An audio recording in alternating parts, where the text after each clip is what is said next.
नमस्कार. मी डॉक्टर हितेंद्र सिंग राजपूत. मी आज एक छोटासा जे कॉमन विषय आहे आपला इन्फर्टिलिटी म्हणजे ज्यांना मुलबाळ होत नाही या विषयावर तुम्हाला एक छोटंसं काही माहिती देतो. सगळ्यात पहिले तर इन्फर्टिलिटी म्हणजे वंध्यत्व ज्याला आपण म्हणतो, ज्यांना मुलबाळ होत नाही हे काय असतं?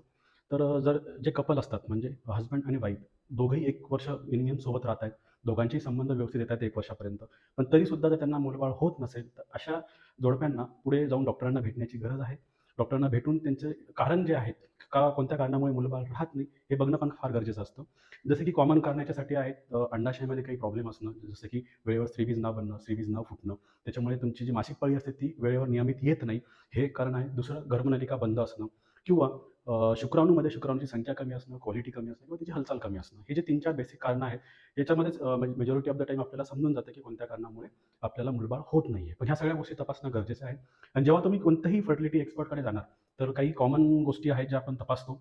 जसं की AMH ज्याच्यातून आपल्याला कळतं की स्त्रीबीजची क्वालिटी कशी आहे. AMH म्हणजे ओव्हरियन रिझर्व्ह टोटल फॉलिकल्स किंवा स्त्रीबीज आपल्याला किती मिळू शकतात आणि त्यांची क्वालिटी कशी असणार आहे. दुसरा प्रोडॅक्टिन हार्मोन, थायरॉईड हार्मोन, परत ट्यूबल पेटन्सी म्हणजे गर्भनलिका दोन्ही चालू आहेत की नाही ते बघणं आणि शुक्राणूची तपासणी करणं, ज्याच्यामध्ये आपल्याला शुक्राणूची संख्या, क्वालिटी आणि हालचाल ह्या सगळ्या गोष्टी समजतात.